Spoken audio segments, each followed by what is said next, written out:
Welcome to the show about all things making music, from the creative process and workflow to gear and recording techniques. I'm your host, Brian Funk, musician, producer, Ableton certified trainer, and author of the 5-Minute Music Producer. Let's learn to become better music makers. Welcome to the Music Production Podcast. Today I'm speaking with songwriting teacher and music producer Chad Shank. Chad teaches songwriting at Berklee Online and runs At Home Songwriting, where he helps students learn to write songs in their own authentic style and voice. Chad's YouTube channel, At Home Songwriting, is filled with songwriting tips and exercises. Chad and I spoke in depth about songwriting, lyric writing, and overcoming creative blocks. Chad shared techniques and strategies he uses in his music and teaches to his students. Please welcome Chad Shank to the Music Production Podcast. Welcome to the show, Chad. Good to see you again. Hey, good to see you as well. It's a long time no see. I know it's just been a few days. Yeah. Well, to give people context, I was on your At Home Songwriting group on Saturday talking with your group of songwriters, and I had an awesome time. It's a really cool community you've put together. Awesome. Yeah, I think the people enjoyed it. I think you inspired them. I know that some are going to go buy the book. I know I bought your book. And it was fun to hear your story, and I'm excited to talk more to you today. Yeah, it's nice to have people to connect with on this, that I think we mentioned it even in the meeting, but like songwriting and music making has become very solitary when we're at computers and we're just doing it all on our own. So to have other people to talk about it with and get into the nitty gritty and discuss these like little minor details that probably most people that aren't writing music never even contemplate. And that group seemed enthusiastic, excited, and eager to make music and learn. I love that. Good energy. Yeah, no, I think one of the things that I've always been impressed by with music is its ability to bring people together.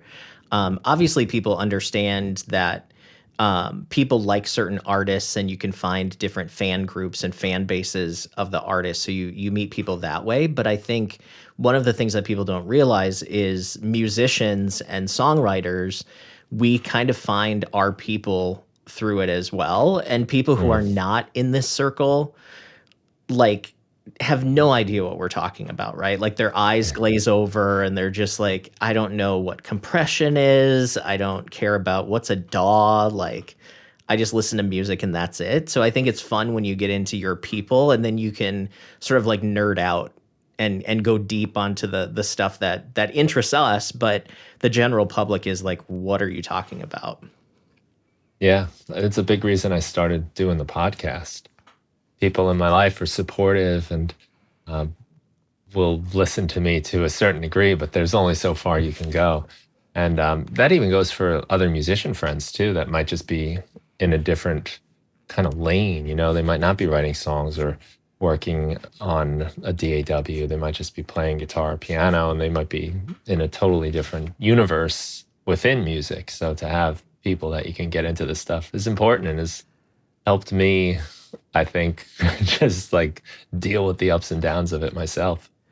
Yeah. And I think, I grew up in the 80s and, when I first started making music, the only way I could really learn about this stuff was either reading like the backs of albums or cassettes, what does mixing mean? And what does the songwriter do? And like, who's the producer? And then I'd go buy these magazines, you'd have like Mix Magazine, Keyboard Magazine. And I sort of learned that there was a world like this out there, but back then we didn't have the internet. So it wasn't like the information was at our fingertips like it is now. I think a lot of people would have to have been an apprentice with producers or other songwriters or some kind of connection, and usually in a music city, in order to sort of learn the things that we all have at our fingertips now. Like there's so many people out there that are teaching and doing these things that I think it's just an awesome time for people to connect in this sort of niche, I guess. Like it's a niche, I want to say hobby, but it's more than a hobby for some people. It's more of an industry, so to speak. Mm. Yeah, it's a good point because I remember the same thing, looking at the liner notes and being like, what is that? Like, what does that even mean? You know, I understood who played guitar, who played drums, but Yeah. beyond that, like producer, like mastering engineer, what is all this stuff? And it did almost feel like this secret society of Yeah. people, like, and how would you even get into it? I wouldn't have had any idea until really, I guess the internet came along and started opening those doors for us all. Well, I think it has changed the way people in general interact with songwriters and artists. I think back in the day when we didn't have so much access to behind the scenes, I think that's why some of these artists seem so mysterious and they seem so quote unquote magical. When you think Mm. of like a Bob Dylan or like a Joni Mitchell or like a Carole King, right? Like nobody got to see their process. So it seemed like they just plopped out these amazing legendary songs that connect with a lot of people, and we've sort of put them on such a pedestal where it almost seems not human, right? Like they're somehow like blessed with this Mm. ability. And I think what would it have been like if they all had Instagram, Yeah. if they had Instagram accounts and like we all had the same recording gear and like all these things. Like I think times have changed where some of the mystery is taken out of it. I find myself sometimes wondering, like, wouldn't it be cool if there was this place where people could put out music and never have to like make a video or like show themselves, right? Like kind of for me, it's when I was a kid, there's times where you'd get an album and it was like you'd stare at the cover while you'd listen to it, and it almost became its own world. It became its own thing. And I don't know if that happens now because when people go buy music, they see the artist online. They see what the artist eats for breakfast. They see when they're at a hotel. They see when they're rehearsing for tour. They see them in the studio. Like, I just think it's so interesting to think about how our relationship with all of this has changed with technology. I think pros and cons, right? Like I enjoy being able to have that access, but I also wonder what it takes away from it too. Yeah.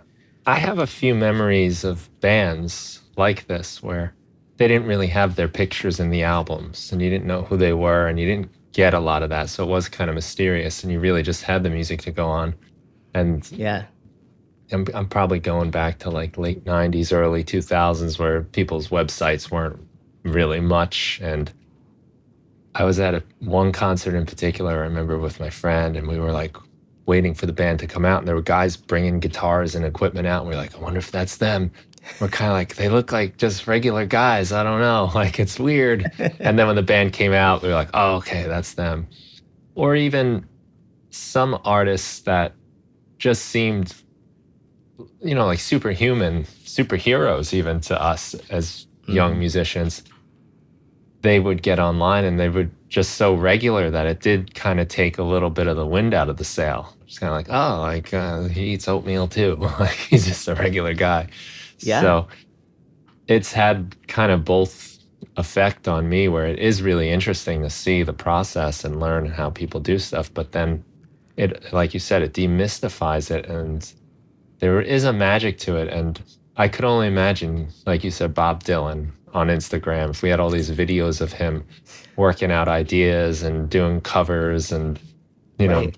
foolish stuff as a youth, Right, right. that it could probably take a lot of that because he's someone that really leaned into that and created the mystery around himself. Totally. Like I'm a big Prince fan, so like Mhm. growing up, like Prince was just one of my influences, I would say idols. I loved how prolific he was, how creative he was, and Prince created his own world. You know what I mean? And he Right. created his own mystique, and like being in Minneapolis, I had the chance to go out to Paisley Park when he was still alive and get to see him do his like late night performances, and he would hang out and like you'd be in the same little room with him while he's like jamming just with a like a little band that he has, and then he'd be walking around while everybody's dancing, and like you take this larger than life sort of concept and all of a sudden it's just a person, right? Like Mm. he's just another dude, um, kind of a goofy little dude, but like still just a person. And I think that's inspiring. Um, Yeah. just to know that they're in the same world we are, right? Like all of the same things that they probably go through, we go through, and they just happen to be creative like we are. Mm. Yeah, and he's somebody, as I've learned more about him a little behind the scenes, becomes more and more impressive. Hmm. I was watching some documentary where they were taking you inside the vaults, they called it, of like all of his recordings, and he just has thousands and thousands of tapes of Yeah, songs that never got released, that were made like almost every day. He'd make something new and play everything on it. And that yeah, was like, man, like Prince is like kind of superhuman, even as you get to see his human side. definitely not common, right? Like he definitely Mm. had a very strong work ethic and he just created. And he recorded everything. So even when we were at these shows where it seemed like he was just jamming, he was always recording. So he always captured stuff. So they have Mm. years and years of material that may or may not ever be released, which I think is interesting. And when he passed, it sort of made me start to think about what legacy am I leaving, right? Like, am I writing as much as I should be or as much as I Mm. want to? And do I let everyday stuff get in the way of me actually creating, right? Like, is that other stuff I'm doing as important to my legacy as if I would create music? Does that make any Mm. sense? I think so. I think maybe to me it does in making music. There are sometimes things you can find yourself doing that might earn you some money, but you don't really feel passionate about. And I consider myself lucky to have some of those opportunities, but things like doing product reviews, I've done in the past, but never really enjoyed so much. And then kind of thinking about the limited time I have, like, do I want to have another review about something that I'm, may or may not be that excited about, but it's just things, it's not the Right. creation, it's not the art, or the expression, if you can call it art, if you want to be serious about it. But yeah, the body of work, that you're Yeah, building ultimately is the most important thing to me. for sure. Um, I think too, like when I think back as a kid, I used to think that when you listen to the radio, the bands were actually at the radio station, like Oh, wow. performing. Like I didn't really get the concept of like the DJs just playing recordings. And this was when I was quite young, but as I'd be in the car with my mom, I'd always think like, oh, that's really cool. Like this band is actually at the radio station. So like the radio station sort of became this like magical place where it's like, Mm. wow. Um, but as a kid, I always wanted to learn how to make music like that. Like there was something Mm. that drew me to like popular music and something that drew me to how those songs are made. And I remember very clearly it was the Grammys in 1987, and Janet Jackson performed with Jimmy Jam and Terry Lewis. And I don't know if you've ever seen this performance, but Janet like calls out these like commands and she'll say like Jimmy Jam, and then he'll do like a keyboard solo and then like she'll be like Terry and then he does like a bass. And I was like, first off, who are these dudes behind the artist? Because like in my head, I was like, that's what I want to do. And at some point, I started getting into electronic keyboards and like I sort of got this bug of like, I want to make music like I hear on the radio. So, my mom was like, well, maybe you should take piano lessons. And I went to like one lesson and they didn't want to teach me what was on the radio. So I was like, I don't want to do that. So I ended up teaching myself just from learning by ear. And I'd buy sheet music and I'd buy the magazines. I'd read the back covers. Like I would just eat up any information that I could. And that's really where I got bit by the songwriting and the music production bug was Jimmy Jam and Terry Lewis. And then I was a big fan of Prince and Debbie Gibson back in the day. Huge fan of Debbie Gibson when I was in like fifth grade. She's a And Long Islander like she me. is Merrick, New York. Yeah, yeah. Yeah. Um, and but what I liked about her was like she started in her garage. She started with multi-track recorders. I'm sure back then it was tape, you know what I mean? And I was like, if those people are doing it, why can't I do it? And that Mm. was really where my bug started. Yeah, that's cool. Yeah, I think like a lot of the do-it-yourself punk rock for me was inspiring, like, and a lot of like the 90s alternative, because they didn't sound like they were especially talented musicians, even though looking back, they certainly were. But it felt within reach a little Mhm. more than like I didn't ever think I was going to become Prince, but I felt like maybe I could play guitar like Kurt Cobain, There you right? go. Yeah. So, and then of course, as you learn it, you realize it is actually very complex on different levels. But yeah, that kind of stuff that's fun where you get music that makes you feel like, hey, I could do this too. Maybe I can be Mhm. part of this and not just observing it, but participating as well. I think even to this day, when I listen to Prince's music, like it does something to me that kicks that spark in the back of my mind, whereas like I need to create. Mm. Like there's something about it. And sometimes there's music that does that by other people. Like the new Lady Gaga album, her Mayhem album that just came out, I think is awesome. Like it's totally kind of in the vein of like the stuff that I like and even some of my own style. But like when I listen to that album, it makes me want to go write a song. It makes me want to go record. It makes me want to like make something. And not every artist does that for me. Mm. That's kind of my favorite type of music is the kind that inspires me. You know, Yeah. I often listen to music these days almost in this way like I'm trying to feed off of it. What can Hmm. I take from it that'll make me want to make music? And anything that does that for me, I find exciting.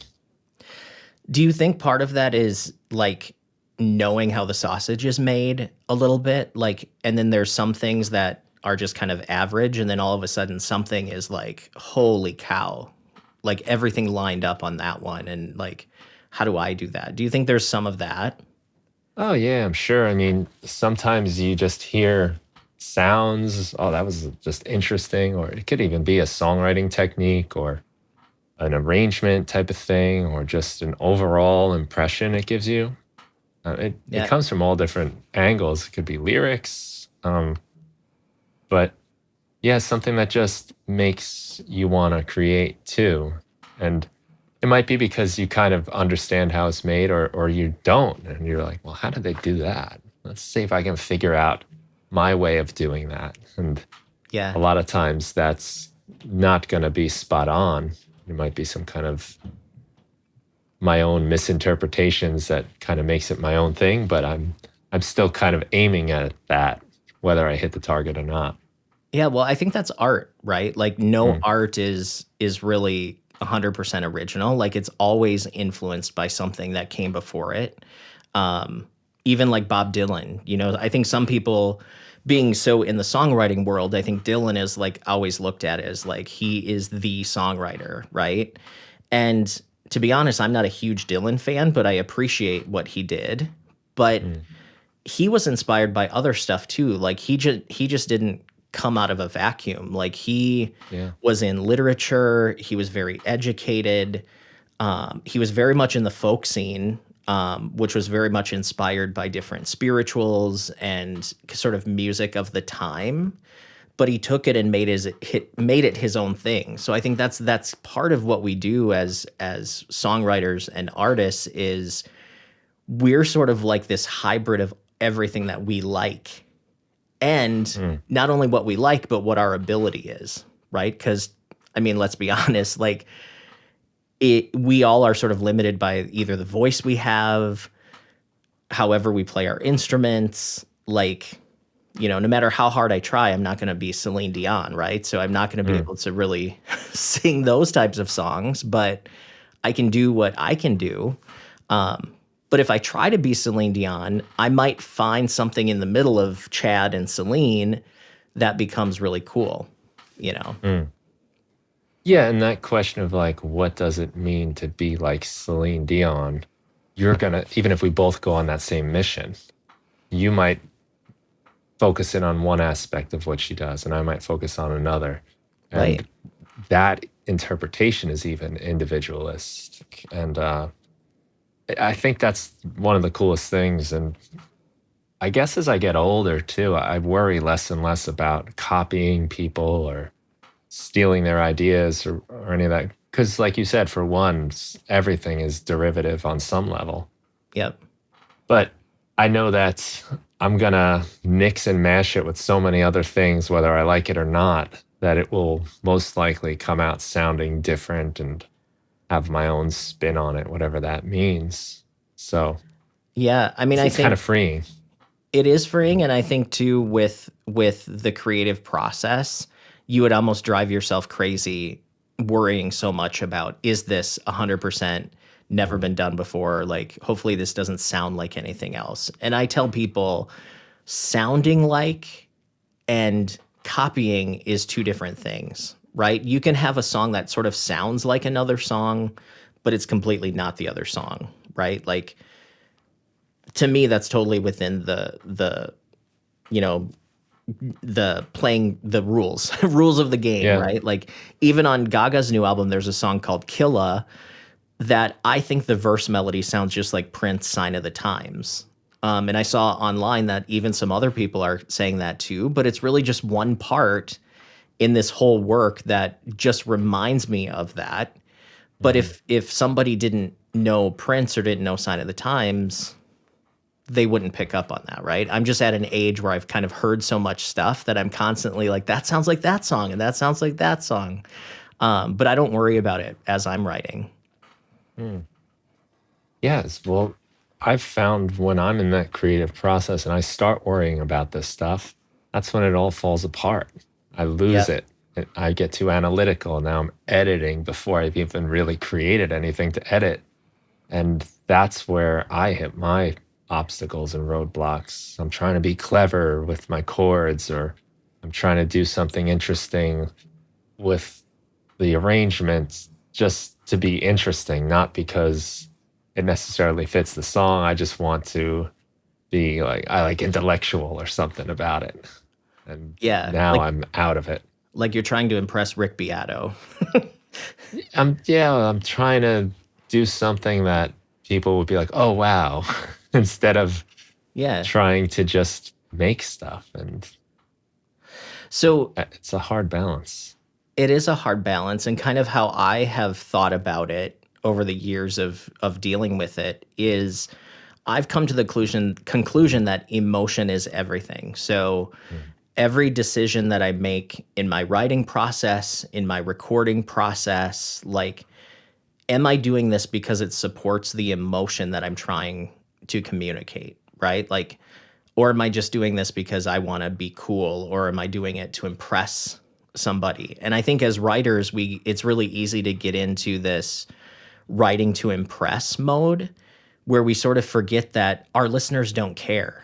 The only thing our mm, listeners care about is, do I feel something?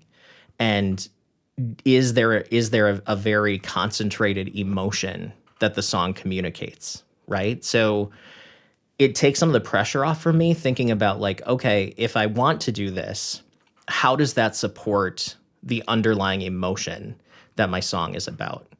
And everything, lyrics, melody, harmony, the chords, even the groove, everything for me is decided by what emotion does it communicate. And sometimes mm, it's very simple, and because that's what the emotion calls for, right? So that's helped me kind of get past that. And I also heard a quote by somebody that says, you don't have to redesign or invent a genre. And I was like, that takes some pressure off too, because sometimes doesn't it feel like you're competing against like an entire universe of music, and you're like, well, how do I stand out? And it's really not about reinventing the wheel. It's about making the listener feel something. And I think a lot of people forget that. mm. Yeah, that was a real big guiding light in a couple of things I've worked on recently. The emotional impact was what I was calling it. Like that's the king, emotional impact. So If that meant that we auto-tuned something, then we did that. If that meant we did whatever, whatever decision was solely based on emotional impact. So it helped a lot. But I think maybe what you're saying is slightly different in that you've identified an emotion that you're chasing. And I was wondering when you were saying all that, how early in the process do you identify that? Is that something like you go into it with, or do you sort of discover it? Depends on the song. I would say it's both, really. I think the sooner you can decide that, the easier everything else becomes, right? So Mhm. the emotion and your main point or the main message or the hook of the song becomes sort of that North Star. So the sooner you can determine what that hook is or what the emotion is, then you can sort of drive towards that with everything else. Because I've seen a lot of writers where they write a song and you'll be like, "Well, what is it about?" And they'll be like, "Well, I don't know. It's about like 5 different things." And I'm like, "Well, what is the title?" Usually a title somehow is related to the hook. And they'll be like, "Well, I don't have a title yet." And usually for me, that's a sign that the song probably isn't very succinct. Like, how do we Mm. know what it's about if the writer doesn't know what it's about, right? Like, and I understand some songs titles have different jobs to do, but at the same time, if you can't really explain it in like 1 or 2 sentences, you may be including too much, right? It may Right. be you may be going too wide instead of going deep on the emotion. Okay, so you're saying we need to go deep, narrow and deep rather than wide and shallow. Right. Right. Because the Mm. more you can pull the listener into one situation, one emotion, the more they can have that experience with you.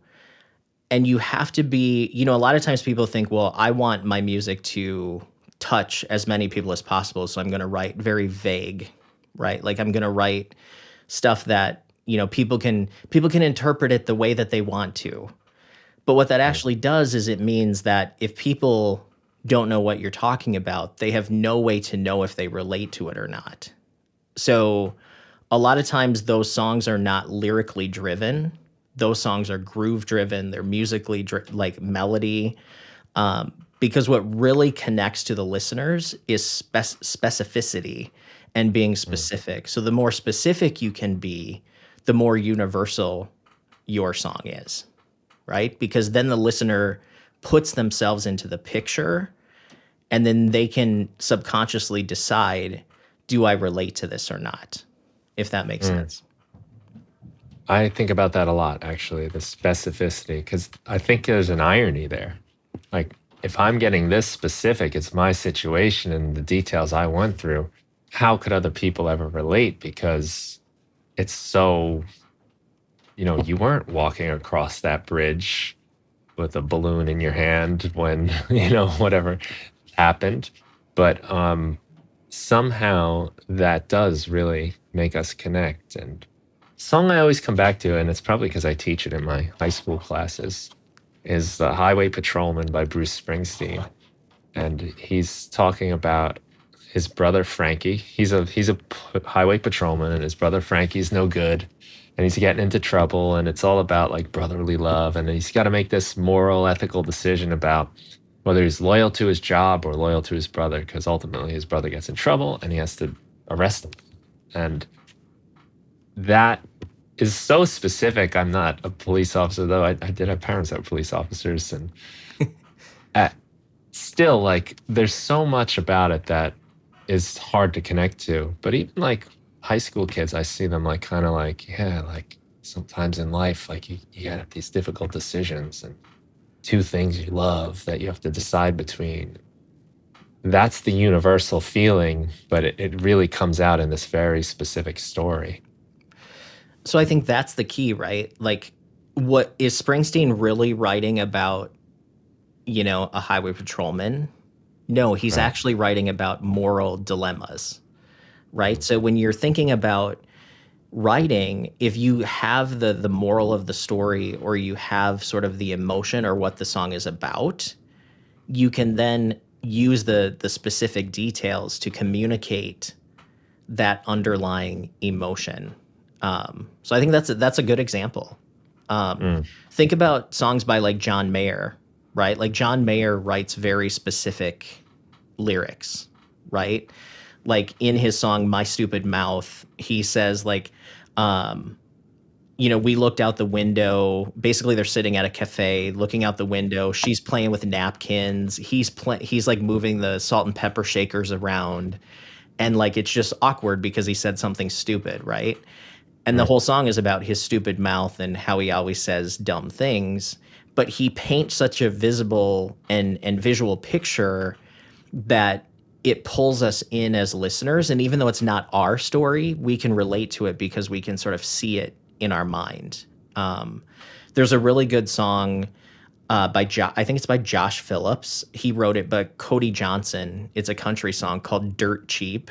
And it's a rare country song that's written by one writer that actually was pretty successful, but it's called Dirt Cheap. And when you listen to it, it's almost like watching a little movie in your head, and it's about a farmer, and I'm like the farthest thing from a farmer, but that song makes me tear up almost every time because I feel the emotion through the pictures. And I think that's what a lot of songwriters forget, is that being specific in your lyric doesn't like hurt the mystique of the song, right? It actually helps because your lyric isn't where the emotion or the vibe lives. The vibe lives in the music. So your lyric will never outright the music. So you use the music to set the mood. So I always say the music talks to your heart, and then the lyric talks to your logic. It talks to your head. So you have to have both of those things kind of working together. But um, that's how I kind of think about it. That's a cool way to think about it because, yeah, that it does a lot of the talking. Um, Right. I do.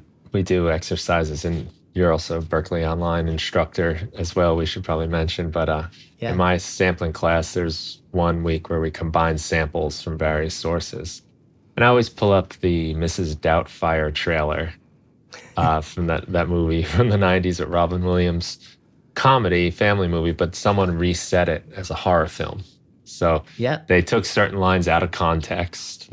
They're my goddamn kids too, and like put in this like really heavy like Yeah. horror film, boom, boom, boom, big long drones and stuff, and it changes everything. That's a Right. really powerful example of how the music that you put to something, same exact material, but now it's a different film, different feeling. I kind of think of it as fonts, right? Like Mm, picture a font written in like a really pretty calligraphy script, and it says like I love you, right? Like it's very pretty. You're like, "Ah." But now imagine it like letters that look like dripping blood and like Halloween letters that says I love you, and it's like I love you. You know what I yeah, mean? right. Same words, but a completely different meaning. And I think Mm, that's how lyric and music work together, is just because you're saying something doesn't mean that that's what you're saying necessarily. So you have to decide what is the emotion that I'm communicating, and then you make decisions based on, do I use balanced or kind of like stable rhyme schemes? Do I use different rhyme types? Do I use different lengths of lines to make things seem unstable? Do I use stable chords? Do I use unstable chords? What is the rhythm doing? Like there's all these decisions that you can put into the work that helps you deliver the message, cuz what you're saying is only part of it. How you say it is super important as well. yeah, I love that concept of stability. I'm wondering if you mind going into that a little bit. So, how would one go about stable chords versus unstable, or even lyrically rhyme scheme? You mentioned a few different ways we can look at stability and instability, and why we would want one where one place, one in another.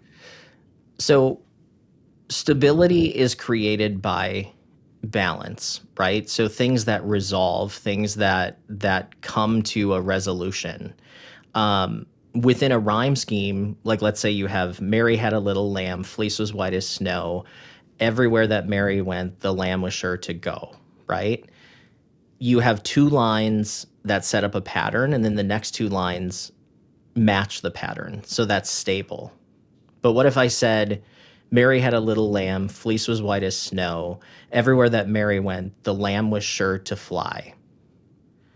Now all of a sudden there's tension, right? Because we were expecting another O rhyme, but we got fly instead. So that's unstable. Now what if we shorten that last line? Mary had a little lamb, fleece was white as snow. Everywhere that Mary went, there he was. So now that's less stable than the section before, You right? broke the So rhythm and the rhyme there. rhythm and rhyme, correct. Mm. So when you're writing, you have to think, is my topic, and this is totally Pat Pattison level stuff, and I learned this at Berklee, and this is what I teach at Berklee. But you think about your topic and you say, is my emotion stable or unstable? And then you apply the structure to help relate to that, right? And you can even do it with different rhyme types. Like let's say snow and go, but what if we had snow and froze, right? That's a less stable rhyme because we're adding that Z sound. What if we had like snow and home, right? So like there's less stability there. What if we had home and home and him, or like Bob Dylan, the answer, my friend, is blowing in the wind. That's a consonant rhyme. So you have a different vowel, but you have the same consonant on the end. And that's a less stable rhyme than a perfect rhyme. So a perfect rhyme has the words start differently. They have the same vowel, and then they have the same thing happening after the vowel. So it's a full resolution. So that's why sometimes songs, even though you understand them logically, you don't connect with them emotionally because there's too much resolution. And the rhyme becomes more, I guess, loud, or it stands out more than the message, if that makes sense. Well, I think actually you mentioned blowing in the wind, and uh, if there's a perfect song out there, like if you said, find me a perfect song, that one's up there. That's just, I can't even believe a person wrote that song. It just seems like it would have been around forever. But what he is saying is there is an answer, but we don't quite have it yet. It's there, it's Right. right out there, right in front of us, maybe even, but we don't quite have it. So to have this less stable, because there is an answer, so there's some stability in that, but we don't have it. It's another level on how that song works so well. Right. How much conscious effort do you put into this? Because we were just saying before that if you overthink it, if you try to get too clever, you also can lose the train that you're trying to ride. Yeah, Curious. I don't think it's necessarily being clever. I think it's being thoughtful about prosody, right? So what we're talking Mhm. about is the concept of how does structure support lyrical message. So how you so what you're saying is like, wow, this is really technical, and do I want to sit and think about this? And people will be like, do you think Dylan thought about this? It doesn't matter what the writer thought, but the song is doing it, right? Like Mhm. regardless of if Dylan thought about that or not, he still used friend and wind. Like how did he come to that decision? Who knows, right? But there's still a rhyme is a sonic relationship. And the words friend and wind most people would say like those don't rhyme, but they actually do. It's the consonant that's rhyming instead of the vowel. But to answer your question about where does this come in the process, usually it comes in the editing phase.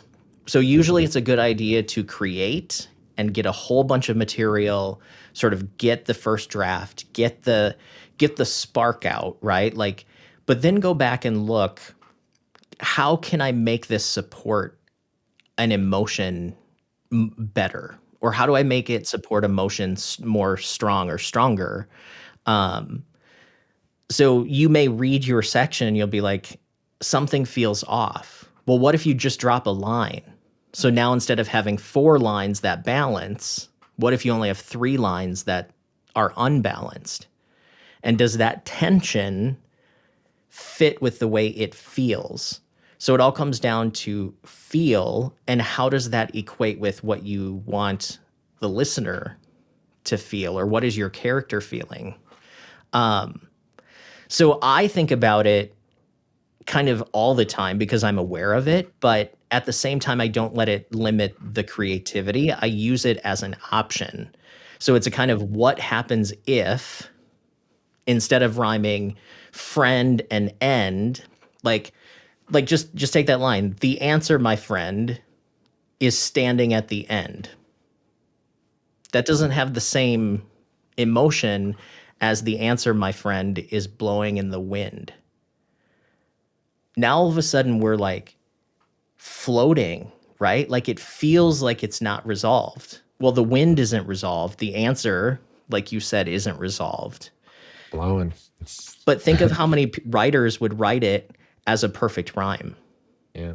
You know what I mean? So they're limiting the emotion of their piece. It's a really interesting choice, actually, the more you think of it, because the my friend part is kind of unnecessary. The concept still comes across if he says the answer's blown in the wind, which he does immediately afterwards. But to throw in my friend, you get that kind of unstable rhyme, like you said. There's some stability, but not complete. But it's also got the emotional baggage of friend. Like he's talking to us, my friend, he's kind of comforting us in a way, but also pointing out the problem. I mean, it lands on so many levels so well. But the other thing that you're referring to here then is, who is the singer singing to, right? Mhm. So things that are important to think about when you're writing is point of view. So who is singing, who are they singing to, and why? So the song Blowing in the Wind starts with a bunch of questions. Well, who is the singer asking those questions to? And he's establishing point of view by saying my friend. So is Mm. my friend to me, when I hear that song, it feels like he's talking to us, right? But if Mm. he just asked a bunch of questions and he never said another character, we wouldn't know who the singer is talking to, and it wouldn't anchor it into a concrete, like, sort of message, right? Like, we need to know, why is the singer telling it? Because it matters who they're telling it to. Does that make sense? So what Mm. he's doing is Absolutely. he's Yeah. establishing point of view, which also can have an effect on emotion. Mm. Yeah, the characters in the song are the speaker, the, the actual people in the song, and then who's listening is another angle at it. They Right. all do play into it and change the way we interpret based on that. Because he Right. could be kind of complaining to society or the world or the government, but that he brings it back to my friend, meaning like us. Yep. And part of, I think, what he's trying to say too is we're the ones that can do something about it. Right. So it's it's very well put together. And yeah, I could understand people saying like, well, was he really thinking about that? Might just rolled off his tongue nicely, which it does. But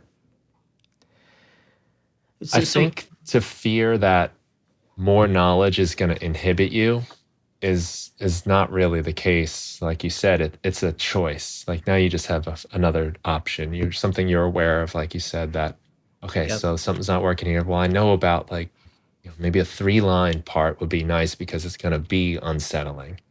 Or I'd want to settle this part nicely because I want to put a cap on this thought. Right. Um, at Berklee, we teach tools, not rules, right? So the idea of tools, or let's start with rules, right? Like rules are usually things like don't do this, right? Like rules are like things you can't do. Mm. Tools give you options of what you could try. So when you're talking lyric, you really have 5 tools. So you have the number of lines, you have the length of the lines, which is the number of stressed syllables. You also have the rhythm pattern of the line. So that is the rhythmic pattern of stressed and unstressed syllables. Then you also have your rhyme scheme and your rhyme type. So those are really the 5 tools that you have to play with when it comes to structure within lyric. So you can experiment with all of those things to see what feels the best. Mm. I'm writing them down right now just because I'm aware of all these things, but to see them in front of you is handy because Right. you always think of them in the moment, or just to know like, okay, I'm working on this song, so I'm trying to figure it out. Maybe I need to change the length. Maybe I need to alter the rhyme or fake out the rhyme.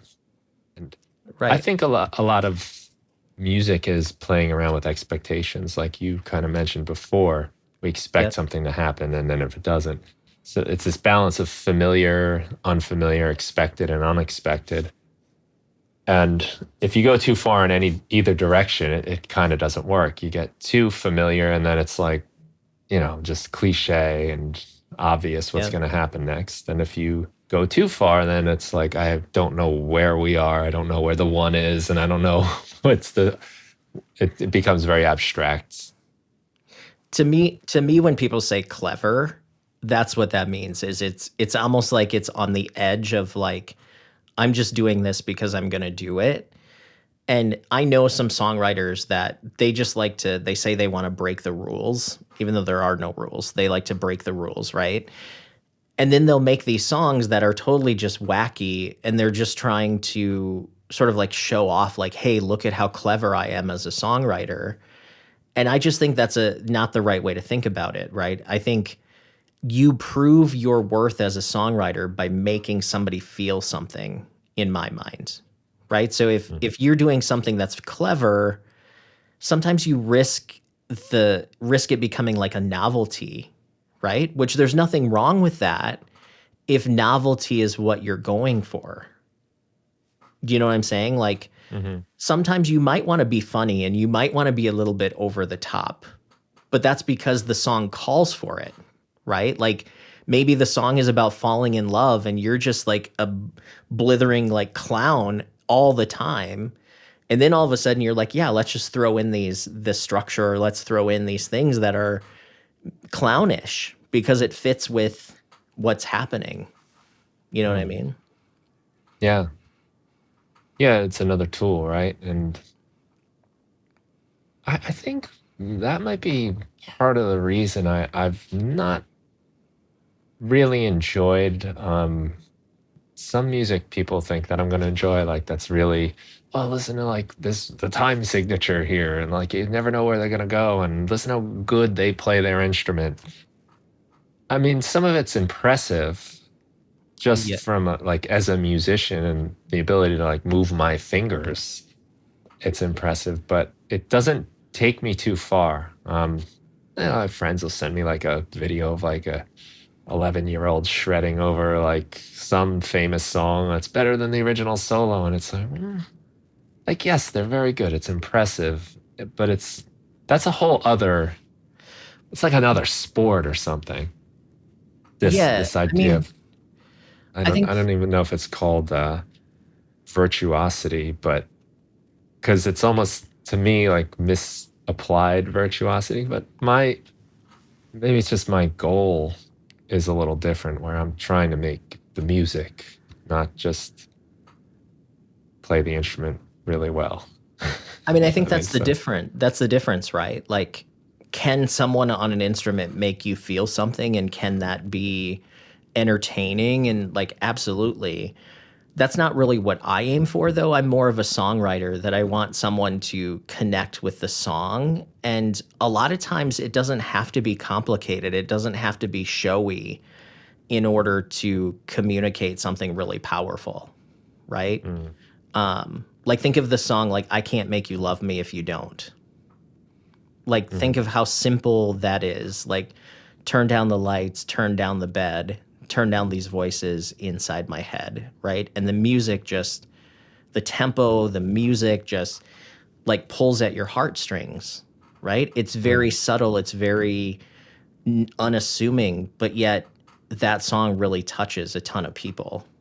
mm. So there's a place for everything, right? And then you think about dance music, and dance music, is that supposed to be talking to our head? No.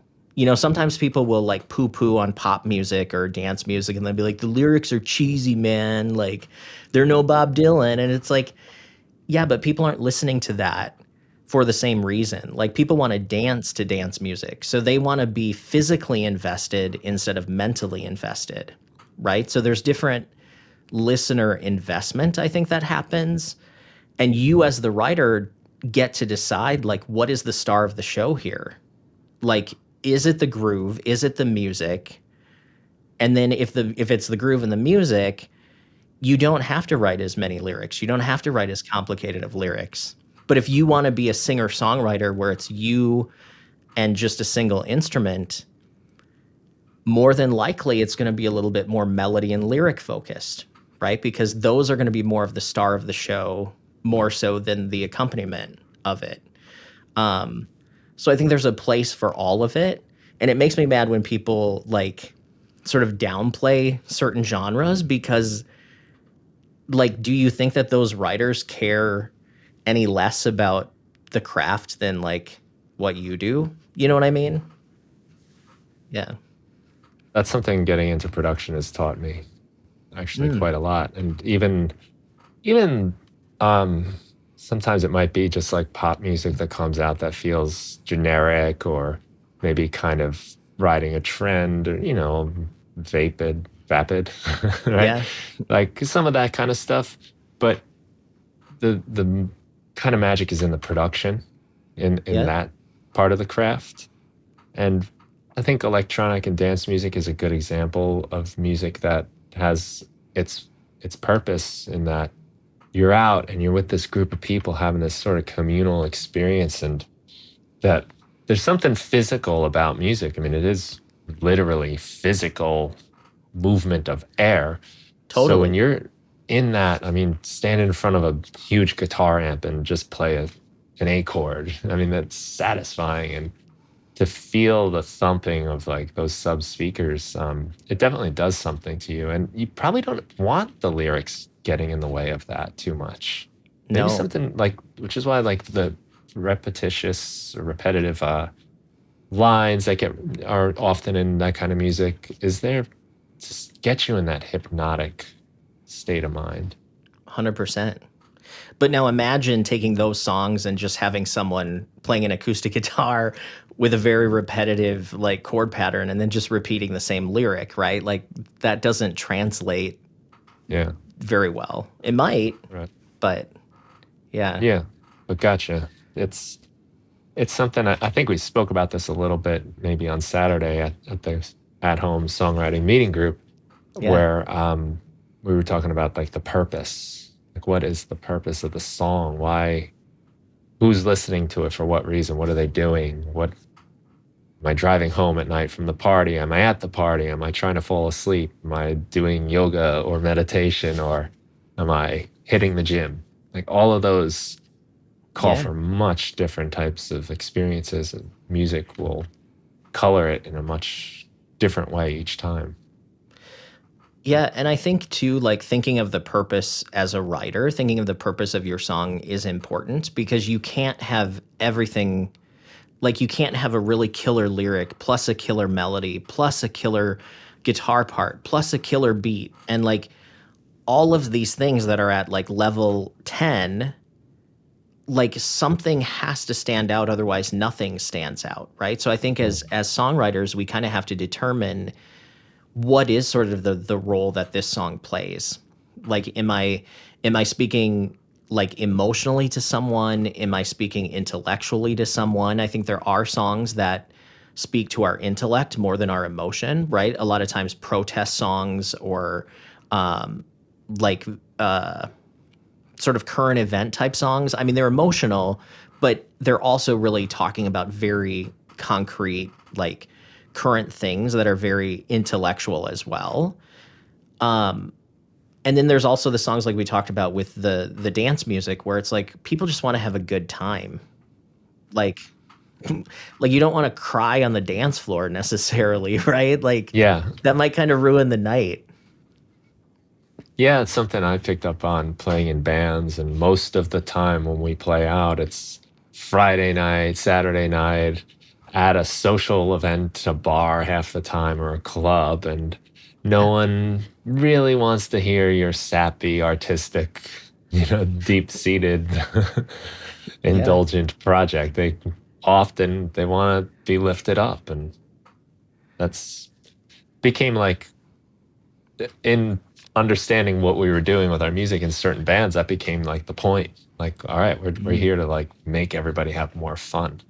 So let's do that. Yep. It helped writing the songs though, because you had the purpose.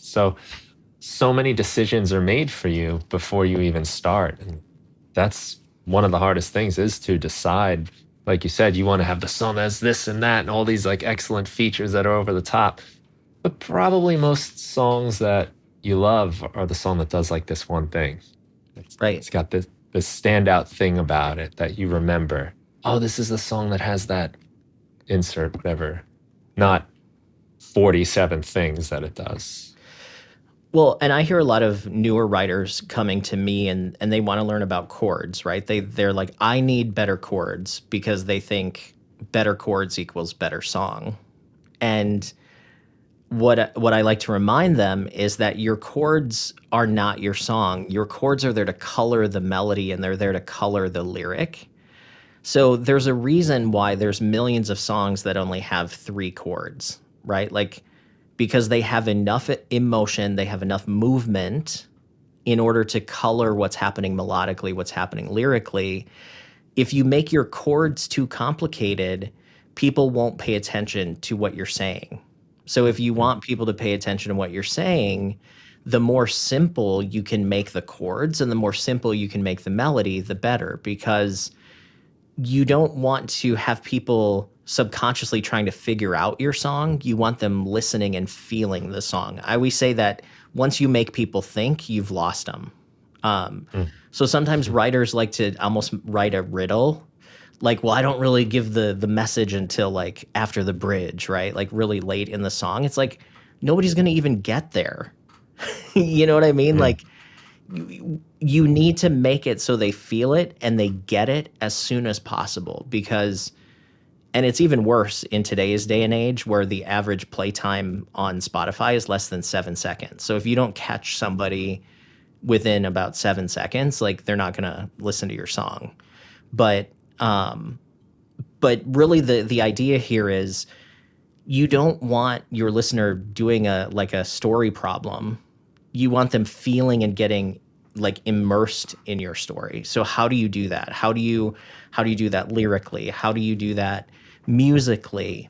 A lot of times it's not by getting more complicated. It's about getting more intentional on structure, right? So thinking about how does this move and how does this communicate the emotion that you're trying to say.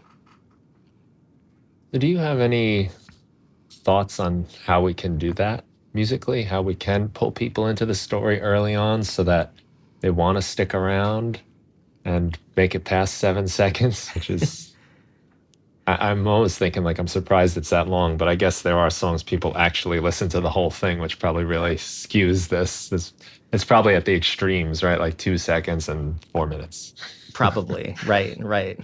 I mean, for music wise, I mean, listen to the songs that you like, right?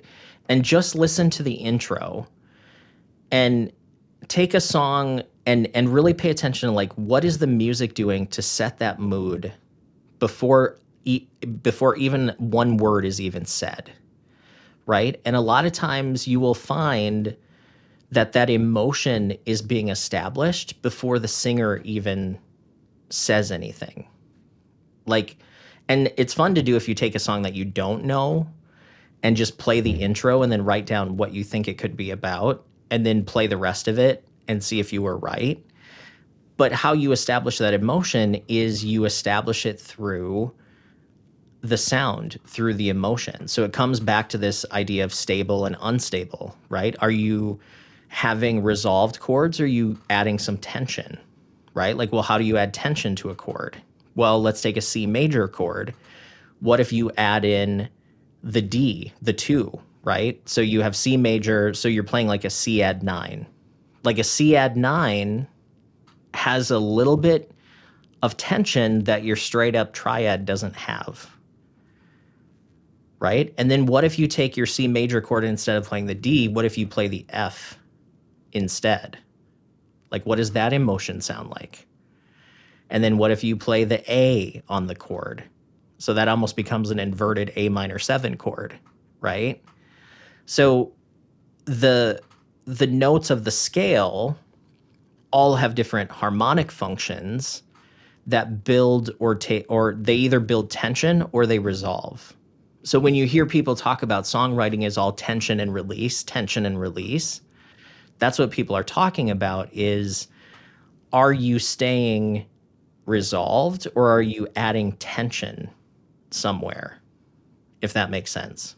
And how do you add tension? You add it through pitch and you add it through rhythm. So you can make something feel tense by are you playing a steady rhythm or are you playing an offbeat rhythm? Are you playing an unpredictable rhythm or are you playing exactly on a grid, right? So all of those things go into the emotion or how it communicates. So we're thinking about just that, again, that feeling, I suppose, is the answer, really, of what, I mean, it helps sometimes, like you're saying, like to really like listen to the sound of the chords, to play them slow and just kind of soak them in a little bit, to Right. notice this stuff. Because sometimes even an inversion of a chord, like a C major, if you start it with like that, the low E in the bass, feels a little darker and it Yep. has a different mood than if we start just C, E, G, real Right. stable, real Perfect example. offensive chord there.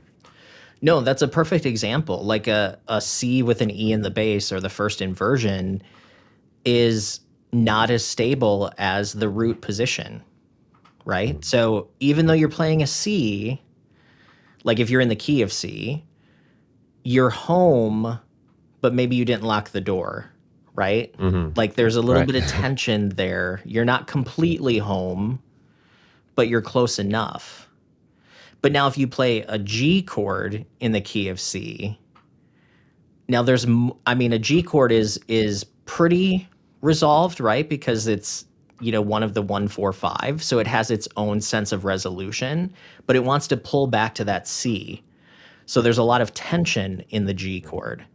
So that's where a lot of times you will see songs like in a pre-chorus or a bridge going to a different degree of the scale for the chord progression because it's building tension that will then resolve when you get to the chorus that may or may not start on the 1, if that makes sense.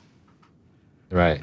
Yeah, you're sort of saving that mood for later. I think about that actually a lot in contrasting a verse from a chorus or pre-chorus or a bridge. Just kind of like, all right, where haven't I gone yet? Yeah. Does it make sense to go there? Sometimes it makes sense to not go there at all. But Well, and you mentioned tempo. Like tempo is such a forgotten thing. Like just changing the tempo of a song can completely change the emotion of it. Same words, same chords, sing it at a slower tempo, it can mean something completely different than if it was sped up. Mm.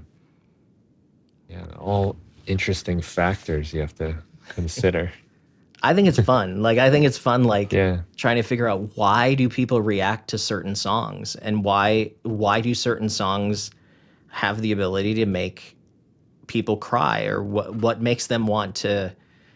For me, it started with groove, like what makes people want to dance, or what makes something sound or feel funky, right? Like Mm. because I was growing up on Prince, Janet Jackson, like how do they make these songs feel the way that they do, and like what are they doing to make that happen? And that's kind of what led me on the whole rabbit hole that never ended for me. Mm. Yeah, I think for me it was like, why does this song rock? You know, Right, why right. is this song like intense right here? What's happening? And like, Um, why do you want to like? Why the yeah. second you hear it do you want to move to it? Like, what about it does that? Hmm.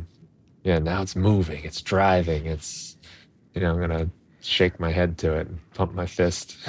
Yeah. Well, from a songwriting perspective too, I like to think about like why do some song like I don't know if you've ever gone to a performance of someone at like an open mic or a coffee shop and they play their own Yeah, many song. times. Yeah. Yeah, they play their own song and you're like, "Ah, it's okay."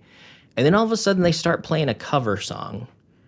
And all of a sudden the environment of the room changes and now all of a sudden you're pulled in. And I was always like, "Why if it's the same singer, same playing ability, what is different about that cover song that pulls me in that their original song doesn't?" Mm.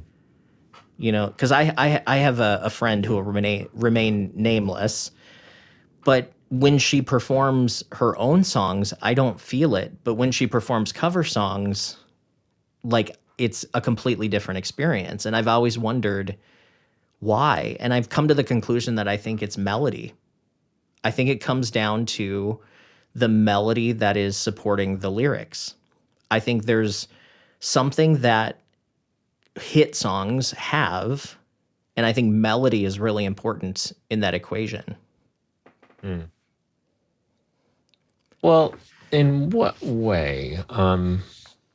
There's a lot to melody, right? And it ties in with the lyrics. Do you think the melodies are not as interesting? Are they too complicated? Do they not fit? No, I just think they're not structured. Mm. So a melody doesn't have to be complicated to be effective, right? Like it could be just a melody could be on one note and it's the rhythm that plays the important role, right? Because melody is really just pitches played in rhythm. So it's rhythm plus pitch. And I think what it is if you listen to songs, there is a melodic pattern just like there are rhyme schemes.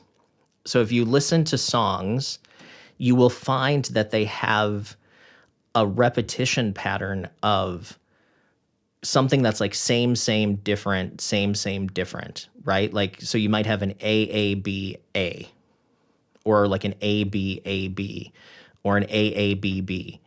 And I'm not talking about rhyme, I'm talking about lines that have the same melody. And I think what effective songs do is the repetition in the melody gives the listener a subconscious roadmap of where they are in the song. And instead of concentrating on the melody, they can listen then to the lyric because they don't have to think about the melody. Mm. And part of our job as songwriters is to really teach our listeners how to sing our song, right? And again, your lyric will never outshine your music. So like a really good lyric will never save a weak melody. Whereas a really strong melody could save a weak lyric, but it's not vice versa.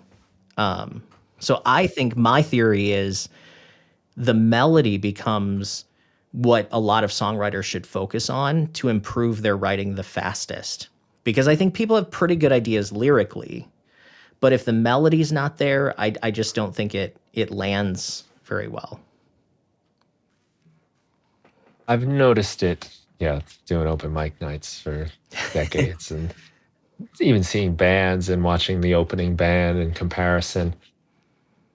I find that there's almost like a simplicity to the catchier stuff, the stuff that hits. It might be like AABA, whereas in, say, the original song or the cover band or the opening band, we'll have like A, B, C, D, E, F, A. And Right. it's just kind of too much. Or there might just be, there might even be a great melody, but there's all this other stuff working as well that detracts from it. And I find when I'm producing music in the computer and when I'm writing, I think it's because I get used to it early, like because we never hear our songs for the first time. So Mm-hmm. I get used to this like melody or whatever I have that I liked a lot when I was making it, but now I know the twists and turns and I'm bored with it. So now I'll make a counter melody and I'll make this other Mm, part that kind of, and next thing you know, everything's lost. Instead yep. of this one nice thing shining through, it's just a crowd and it's cluttered. Yeah. And I think it happens a lot when people write lyric first, right? Like, because a lot of times when we're writing lyric first, we're not thinking about rhythm. We're just thinking about message. So what Mm, happens when you start to put it to music then is you end up with these really wandery melodies because you're trying to cram lyrical rhythm into musical rhythm.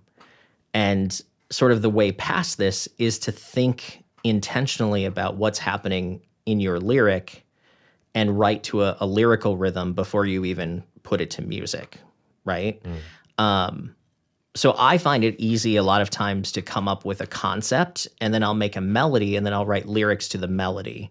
And I think my songs are stronger because I'm writing to a set melody and then that way I think it gives the listener these guideposts on where they are in the song.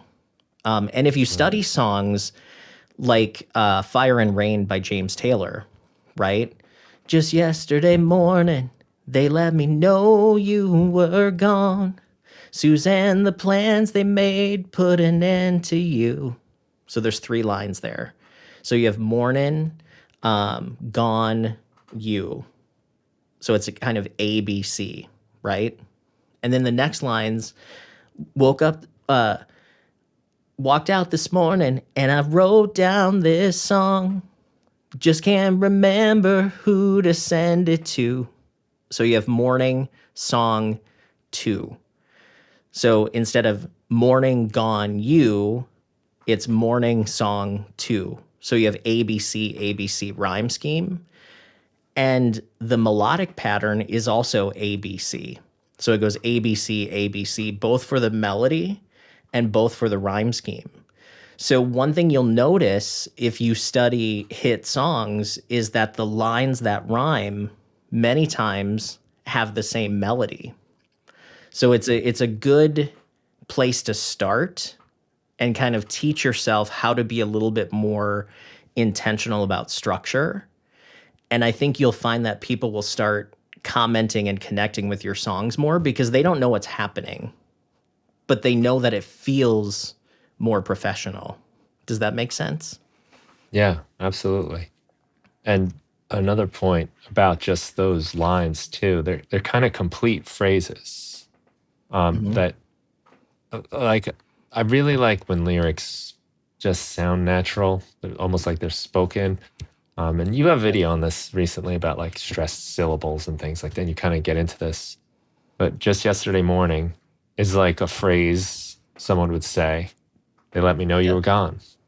Like it's part one and part two of that sentence. That's where Yep. punctuation would go. You know, there's natural cadence to it.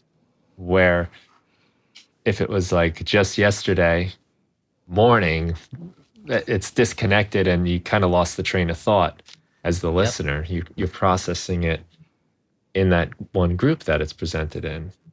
And I think some of the best advice I remember getting on this podcast about like singing and lyric writing was you want to tell the story and you want to just have it come out natural.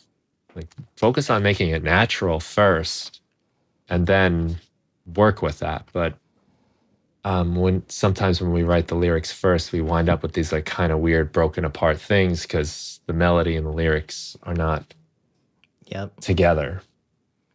It doesn't follow this sort of question answer or this kind of natural punctuation that we have in our speech.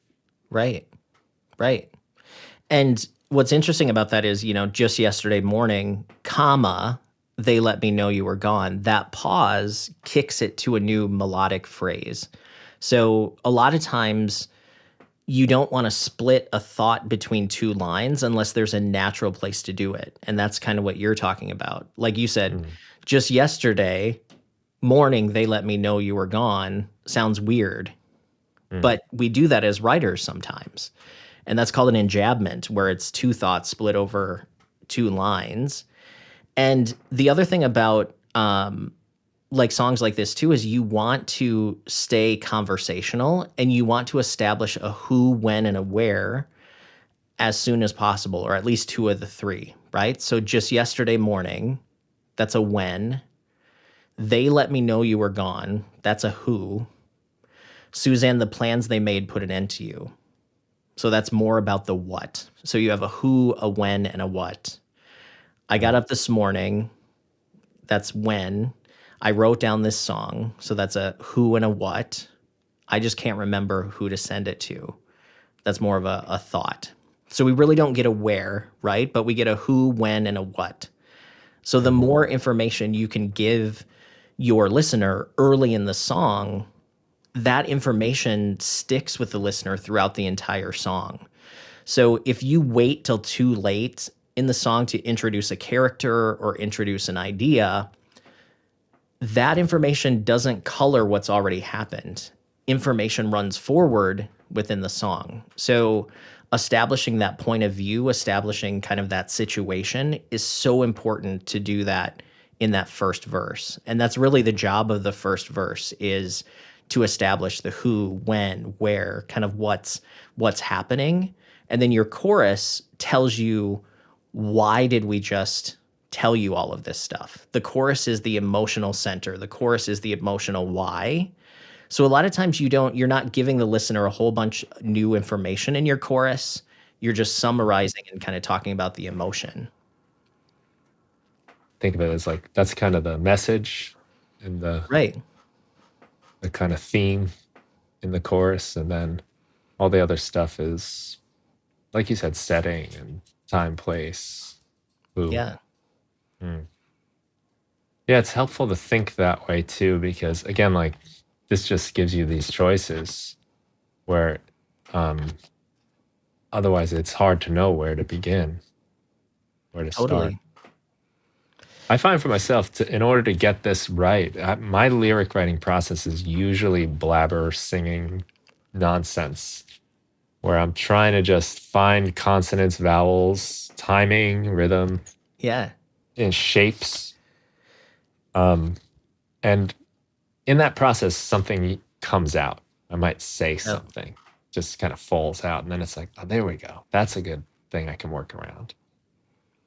But much less often do I write something first and then try to put it to music. I was going to ask you, do you start with music first usually? Or at least almost, groove, or almost all the time.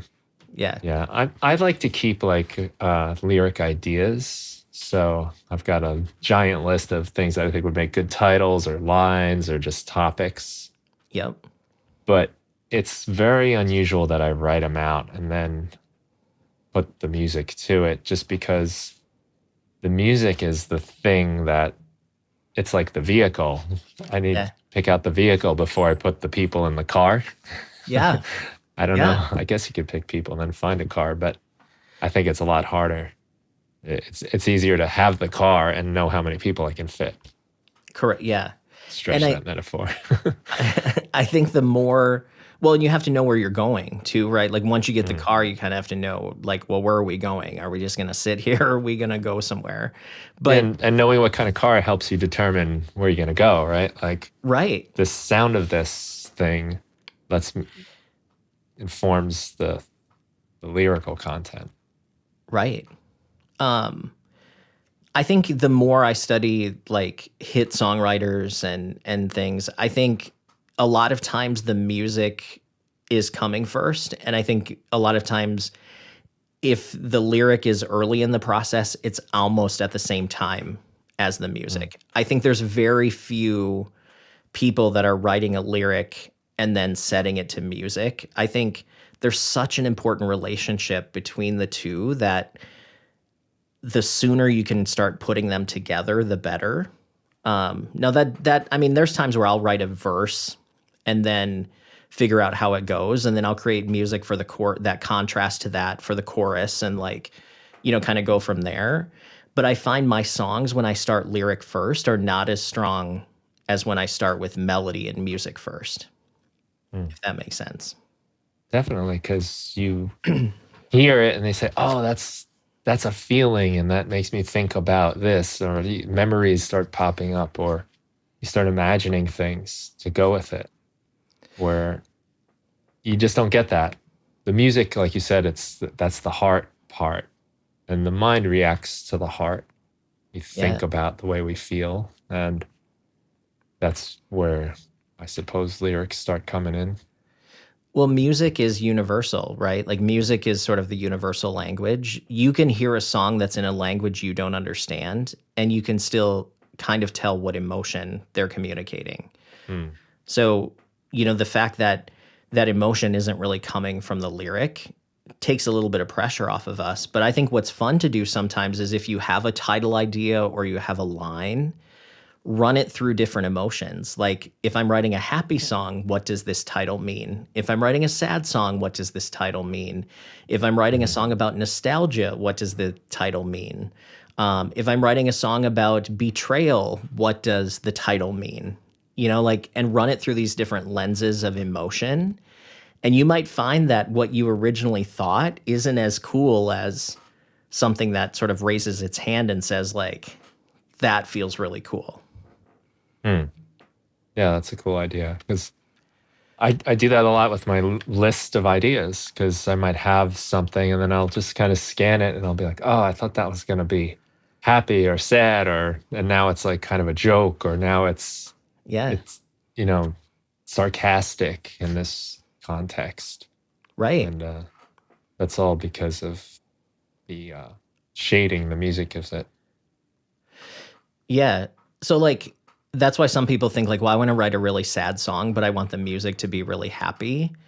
Well, you can definitely do that, but what emotion does that communicate? Like, are you cool if people look at that as being sarcasm or kind of a sense of irony in a way, Mm. you know?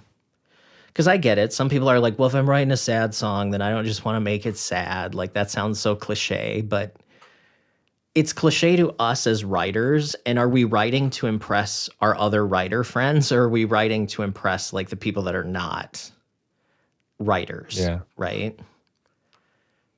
Yeah, I think impress is just the wrong angle. It Oh, yeah. doesn't work for me usually. No. It's a front kind of. It's like it's a flex or something. It's not a real emotion, really. I'm writing to impress my 5 monthly listeners on Spotify. No, but no, I think when I write, like, I just wanna write the best song that I can, and I want it to feel good to me because I'm probably the person that's gonna listen to my song more than anybody else, and I always look at every song as a learning experience because that takes some of the pressure off of perfection, right? Like, Mm. let's just see what happens, and this is just an experiment, I'm just learning, and it helps to kind of take out that, like, I have to write a masterpiece today. You know what I mean? If I Mm. just look at it as like I'm just practicing, then it's just practice. How long do you generally spend writing a song? That's that's a good question. I would say from nothing to like mixed and mastered is probably about 7 to 8 hours, but rarely is that ever a linear 7 or 8 hours, if that Mm. makes sense. Because I have a day job, I have the Berklee gig, I have at home songwriting, I have my YouTube channel, I have a partner, I have a dog. Like I live life. So I Mhm. would say I can do about a song a week. If Mm. you spread it out over the course of a week, I might be coming up with part of a track one day and then living with the melody for a while, and like I work in these little chunks. Um, but if you added it all together, and if I had all the time in the world, I could start with nothing to like mix and mastered. That's recording, writing, everything in about 7, 8 hours.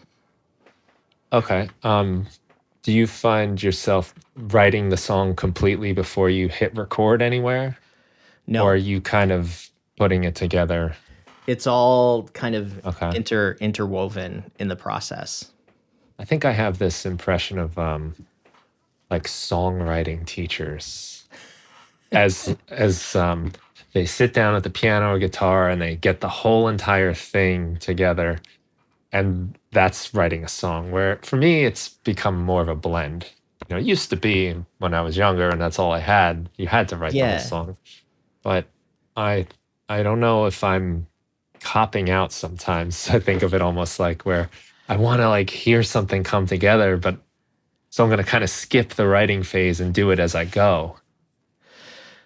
So, I mean, I think there are people who write a song and then they go and they record it, right? Like I'm I mean, not it really happens sometimes for me still, but it's probably I would more say often I'm the other way.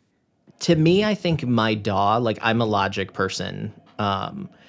So like to me, like it's almost part of the writing process, right? Like sometimes I'm inspired by a sound or I'm Mm, inspired by a beat or I can't play and sing what I hear in my head at the same time. So I record the keyboard part first and then I sort of work out the melody on top of that, right? So because I find if I'm trying to work out a melody as I'm playing, everything is on grid because you know, the downbeats are extra heavy and like everything's kind of as I'm clomping out these parts. right.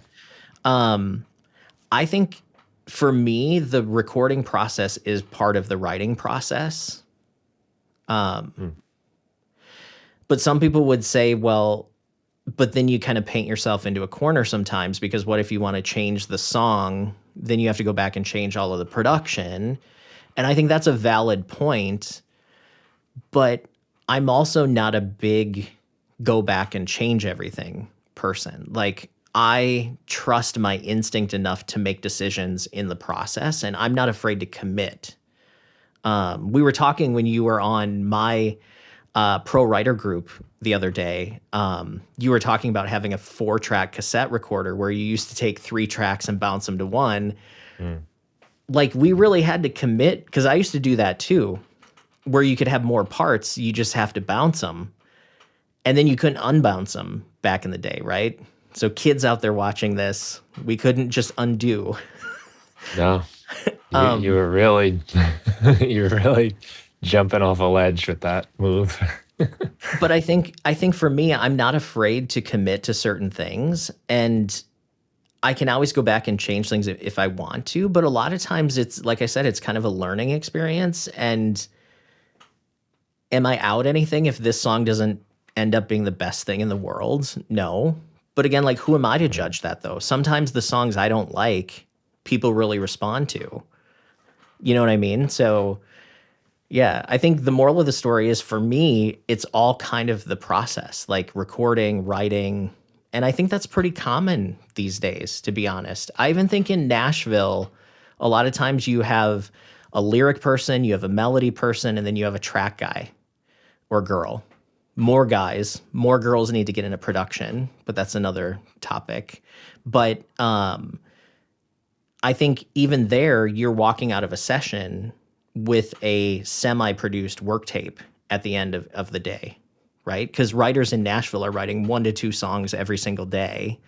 maybe one or two sessions, and they can go from nothing to a work tape demo in 3 or 4 hours.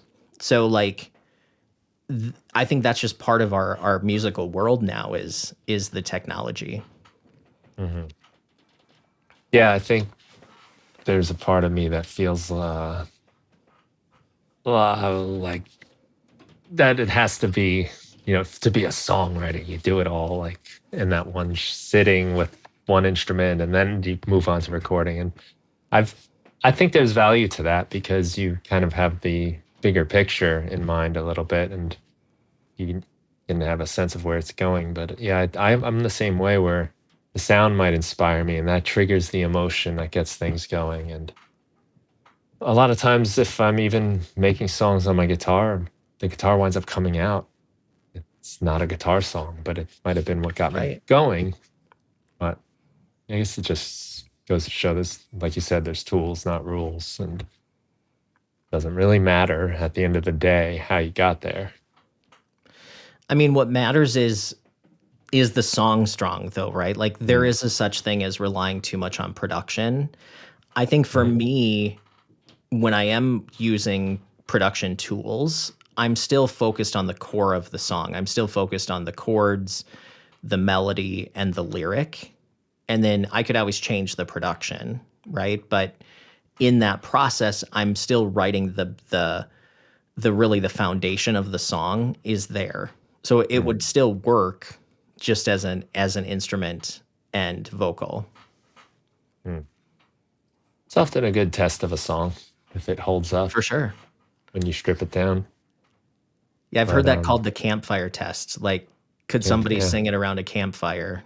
Like, or just if it's a recording, just take the vocal and one part, and does it still mm, work? yeah. But I don't think that means. I mean, there's some music that is really effective with all its production, and it might not hold up. Totally. You can't play a lot of like some of the EDM stuff we were talking about, but they are great songs on their own with Right. that whole. It's the whole package rather than just this Right. more stripped down thing. Right. Mm. Yeah, it depends on the genre, but there are production heavy genres where um, you couldn't do the campfire test unless you had a Bluetooth speaker out by the campfire, and then you can just play the whole thing. There you go. Do you find yourself getting stuck from time to time? Challenges? How do you overcome those moments? um, I my whole life revolves around songwriting, so like in some ways I'm either teaching or thinking about this stuff like nonstop. I would say that I don't get writer's block in the sense that I don't know like how to write or I don't know where I'm going or like I can pretty much write from anything, but I find as a singer-songwriter, I sometimes don't know what I want to say as an artist. Does Mm, that make sense? Like, because sure.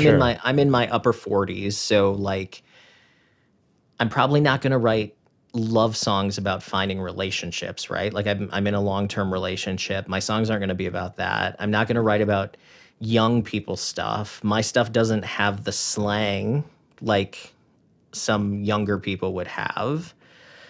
So then I start thinking about, well, do I write about spiritual things? Do I write about my hometown? Do I write about struggles that you go through in your 40s? And like, are people interested? So like for me, it's less about how do I turn that into a song, but more of like, what do I really want to say?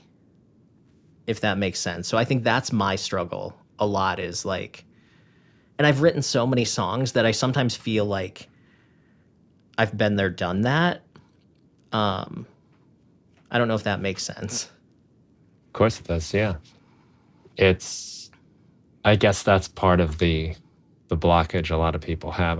But yours, like you understand technically what to do, what tools you can employ, but still you have to decide like what you're going to make, and Right. that's always challenging. What do you want to say? What do you have?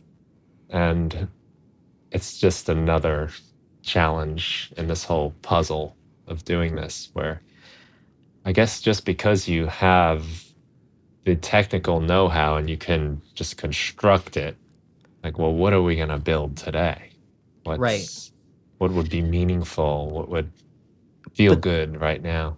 but then I play these games with myself, and you wrote a whole book on this, but I made like 200, like just got note cards, and I went through and I found like 200 songs that I like, and I wrote down topics, kind of high level topics, not like the actual detail.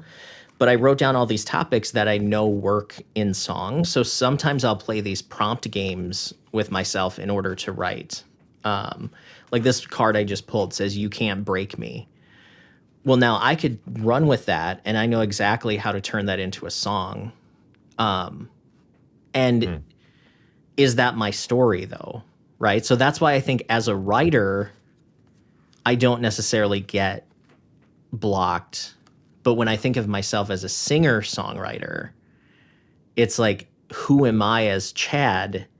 What does Chad want to sing about?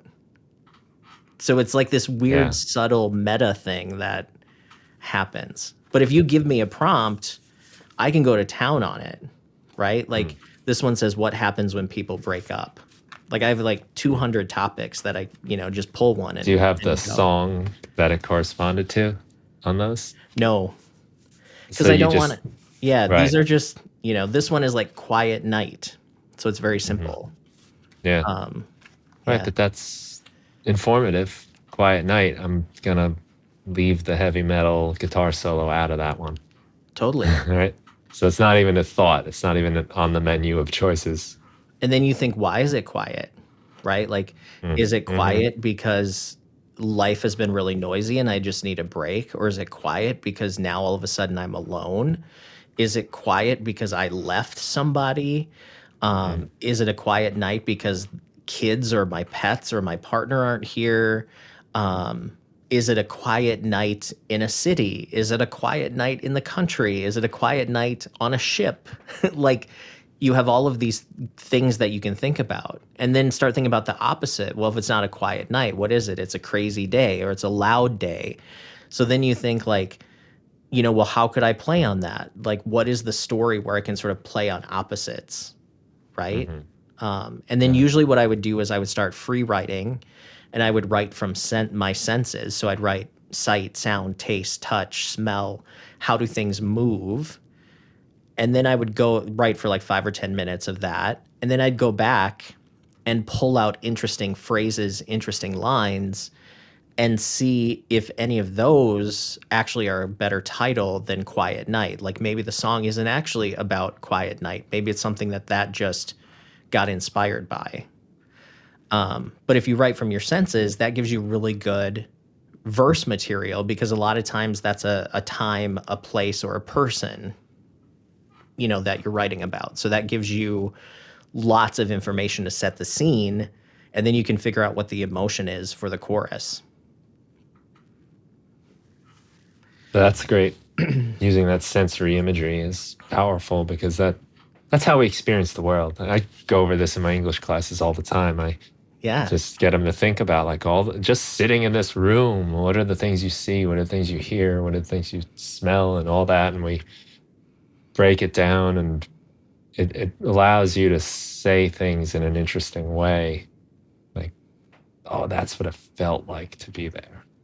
That's right, what that, that's a much different approach than just kind of telling people what it was like. It was sad. It was right, like, it was quiet. Like, you might be you hear the click of a second hand on the clock or something like that that tells you it's quiet. That might even be like a sound you use in your music to help right. reflect that. Or like But I see how this gets the brain going and like, okay, yeah, now we got some ideas that we can throw at the wall and see what works. totally. And like as you're talking, like to me, I'm picturing like a rain-soaked street with like fog, right? Like quiet night, nobody's around. But then start thinking of like, well, how do I turn that into an emotion then? Like who are the characters? What would the singer be talking about? Who is the singer? Who are they singing to? Is the singer even in the story, right? Maybe the singer's a narrator talking about he, she, they, we, or not we, but he, she, they, it. Or is it first person, where it's first person direct address, where it's me and you, right? Or is it first person narrative, where the singer is talking about me and him instead of me and you? It's about me and him, where the listener is kind of an observer and listening to the story. You know what I mean? So there's all kinds of decisions that you make. And it's usually a good idea to take your song and try it in different points of view to see what feels the best too. Mm. And then also Right. tense, right? Is it present tense? Is it past tense? Is it future tense? You know, when is this happening? What is the vantage point of where we're looking at the story? And do we start the song about what happened in the past, or do we start the song about what's happening right now, or do we start the song about what we wish was happening and then go somewhere else in the rest of the song? Yeah, and just having all those options before you, definitely Yeah. helpful. Overwhelming at times, I suppose, but like make those decisions, like you said, commit and see where it goes. You can't edit anything until you have something to edit. So Correct. Yeah. if you get into that mindset of, is this good enough? Is this what I want to do, too early? The answer is always going to be no, because you don't have anything yet. And then you're in this cycle of self-doubt and whatever. But if you Yeah. can have something that you can then work with. Or what if you spend 3 hours just trying to get like line 2 perfect, right? Like you've got a killer first line and you're like, "Oh, I just got to really nail this line number 2." And you spend 3 hours on line number 2, and then later you get down to verse 2 and you think, "Oh, my song's actually about this other thing." Are you actually going to go back and change that line 2? Probably not, because you're like, I spent 3 hours trying to figure out line 2, so you might throw away a better idea because you wasted time, or you're just going to have wasted all that time when you could have just written the song and said, this line 2 needs work, but I'm going to finish it and then I can come back to it. Pat Pattison says, you're not going to forget that it sucks. So like, Right. so like you just have to like keep writing.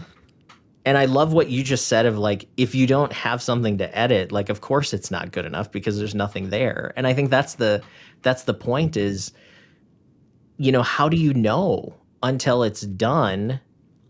So I think that's what's important to think about is you have a creation side of the process, and then you have like a refinement side of the process.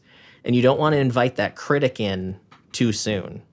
That'd be like inviting a restaurant critic into the kitchen before it's done cooking, right? Like, do you want the restaurant critic over the chef's shoulder being like, no, you shouldn't do that. Don't do that. It's like you want them to review the meal, not the process. That's funny. I have my own metaphor I come back to. It's like a kid playing Little League. It's like your baby ideas were like a kid first day in Little League. And if you're mad that he's not, Mickey Mantle or Derek Jeter, like, come on, that's totally unreasonable. But we do that with our ideas all the time, where we invite Totally. that restaurant critic in before we've even written the menu. I think a lot about this, but I think we get into the mindset of thinking that there's a right way and a wrong way to do things. And I think we sometimes have an image in our head and we try to match what is with what we want. And sometimes there's a disconnect. And I think sometimes you have to try to see what's there and see what the potential is and serve the song instead of serving your idea of the song. If that Yeah, makes it, I don't know if that clicks at all, but absolutely. Yeah. if you can disconnect the expectation a little bit and just see what kind of develops, I think that's powerful. I do that a lot by just running tape or recording would be the more modern way to say it. But just let it play and then play along with it, try things out. And I might Yep. have that verse looping for 20 minutes and I'm just singing all kinds of stuff and the song Yep. is going on and on.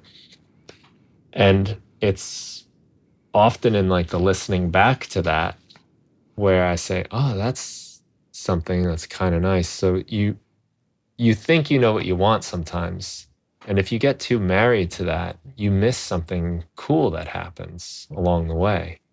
Yep. It's a nice thing about collaborating with people because sometimes they'll be like, oh, whoa, whoa, whoa, whoa, whoa, go back to that, do that again or Yeah. something like that. But if you don't have that way of thinking, it's easy to miss something really good because you have some idealized idea that doesn't even exist yet.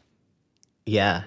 Um, like I relate to that a lot too. And what I was thinking about as you were saying, like recording everything, putting it away for like a day or two and then coming back when you're in a different headspace can sometimes get you in a better place to kind of look at it objectively.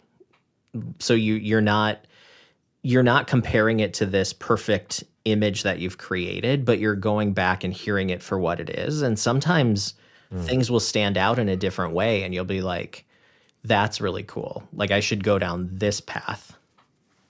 Yeah, a little time away is valuable because we are so close to our ideas and we never get to hear them for the first time. So we don't know what those initial impacts are. Those, like you said about listening to a song you've never heard and then stopping in and trying to guess, like we don't get to do that with our songs No. and we know it too well. But a little space, something you forget a little, you're not in the same way of thinking at least. And Yeah. then that can be pretty valuable. I also think we get into a mindset of like scarcity, right? Like Mm. we sometimes think that we have a finite number of ideas. So some people will make their idea like the golden egg and like that's the song and I'm going to work on this song for a year because I'm trying to, make a plane fly that probably shouldn't, right? And I think people miss the opportunity to expand. You learn more by writing more, not by writing better, because you Mm. don't write better without writing more. You know what I mean? Like, how do you know what's good if you don't have anything to compare it to? And it's Mm. not good to compare it to other songwriters, and it's not good to compare it to other people you look up to because I mean, it's a double-edged sword, right? Like you want to learn from them, but you Mhm. don't want to use that as the bar necessarily because you're at a different place. You don't know if your idol that you've been looking up to, like, is that their 5,000th song that they've written and you're like on song 10? You know what I mean? Like it, they could be completely at a different experience level. So you're probably Yeah. not going to kick out that level of stuff. And a lot of times I think we'd be surprised at how often songs we love, the people that made them, it's not their favorite song, right? Like sometimes they have no idea that that's the song that's going to get them somewhere. Like Mhm. it's such a crapshoot. Yeah. Yeah, the comparison thing's tough. You're listening to the final product, the finished product of somebody that's had lots of time to work with it, possibly with the team of the world's best at every little job they do, and you're trying to do all of those jobs at once. Yeah, And additionally, you're not them and they're not you. And I right. think therein lies the magic about why it's interesting to hear music from different people is because everybody's different. So Yeah. leaning into that and the comparison thing can really rob you of the enjoyment of who you are as an individual.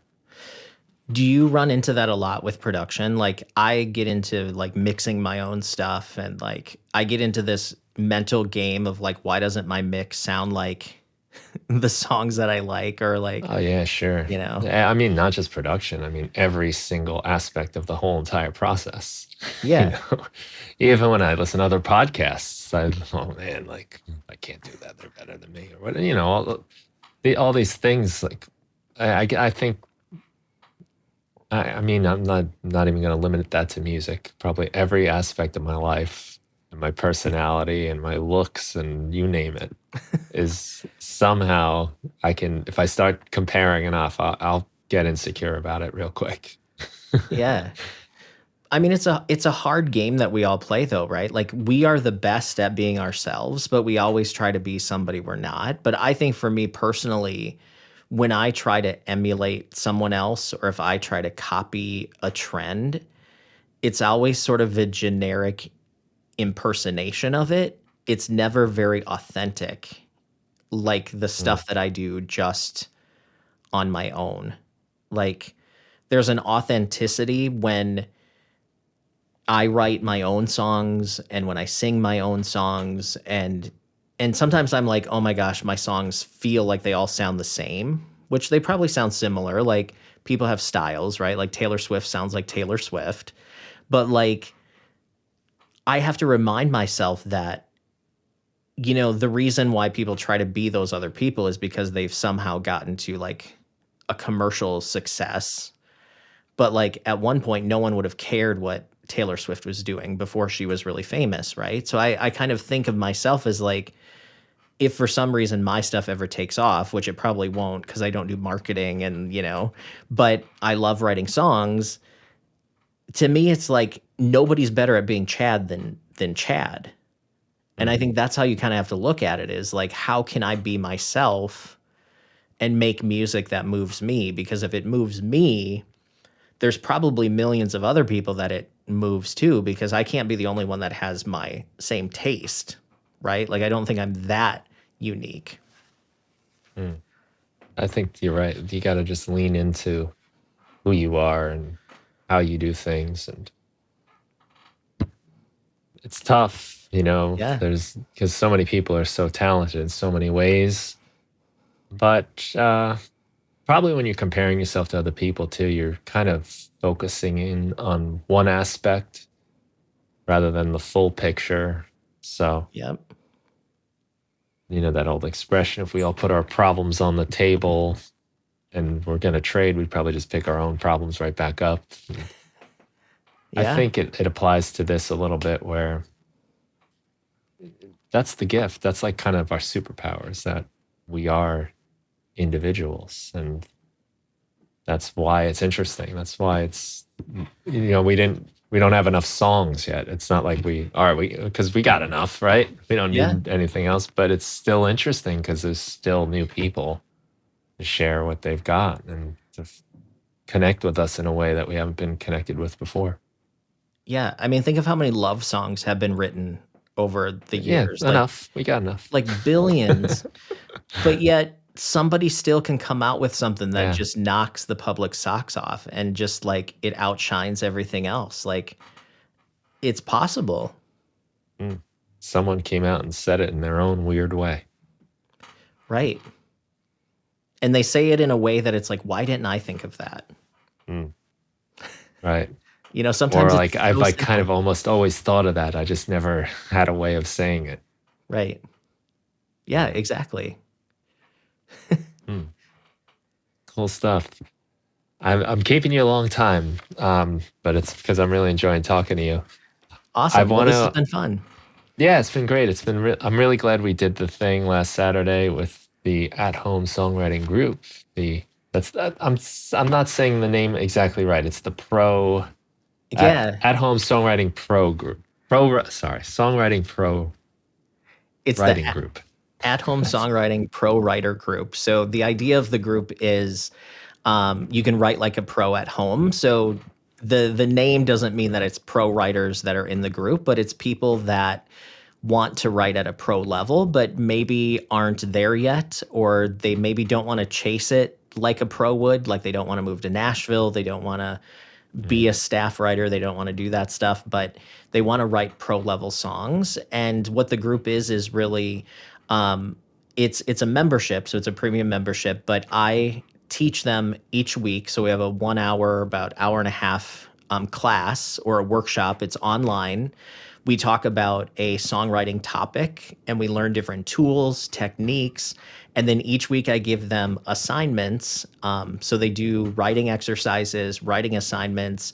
And then there's a community where they post their work and then they comment on each other's, and then I also give feedback and encouragement and really just kind of connect with everybody, and it's been a lot of fun, and I think it's been really helpful for the people involved because I see the growth from the time when people come into it, and then we practice these things. We practice these different tools. So when it comes time to write, they have this toolbox that they can reach into and write the songs that they want to write. And I'm all about helping them find what's their thing and then how do they apply the tools to do what they want to do. So we have country, we have folk, we have some kind of progressive rock people that are in the group. We have some Christian artists that are in the group. We have some dance artists. Like it's kind of all over the board, but it's really about songwriting and songcraft. So it's a lot of fun. I had a lot of fun in the last weekend, and it seems like there's a lot of different perspectives and angles coming at it, different levels.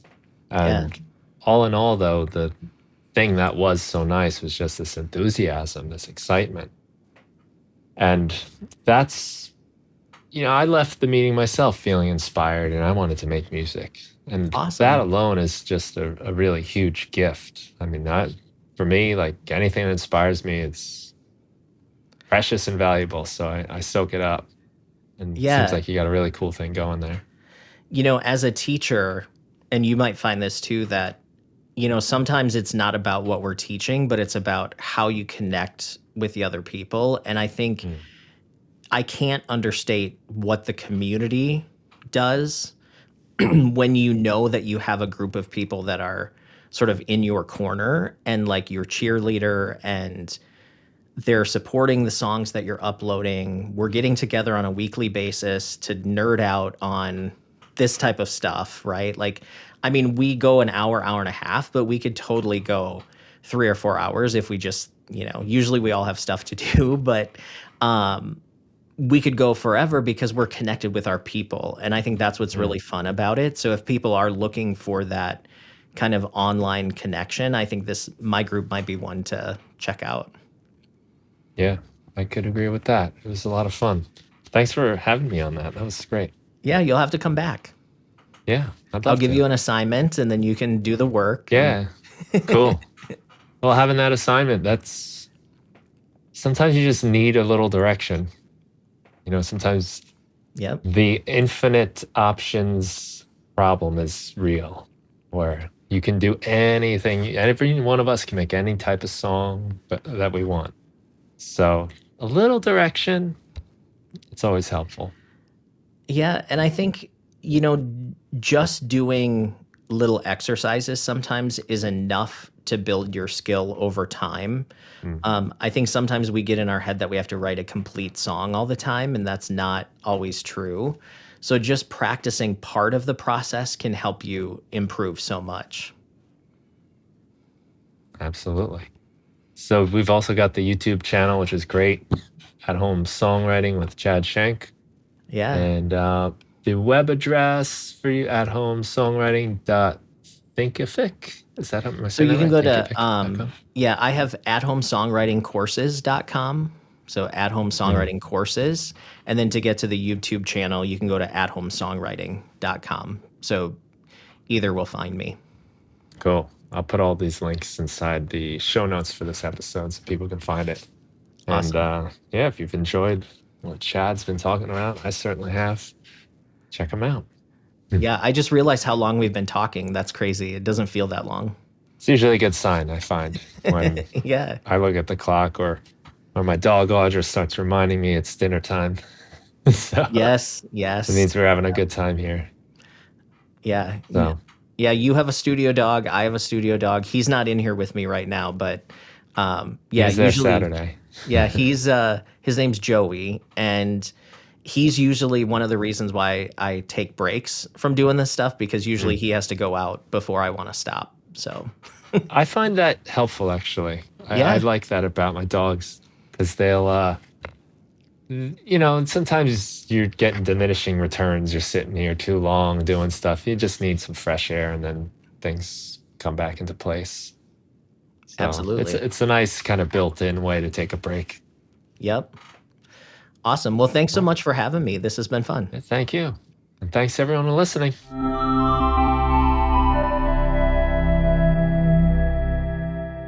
Thank you for listening to the Music Production Podcast.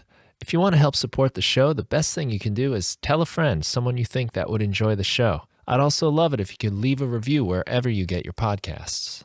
And if you want to support my work, you can go to brianfunk.com. I've got tons of Ableton Live packs, tutorials, samples. You can check out my book, The 5-Minute Music Producer, which gives you 365 short music-making activities to help you get started, stay inspired, and finish more music.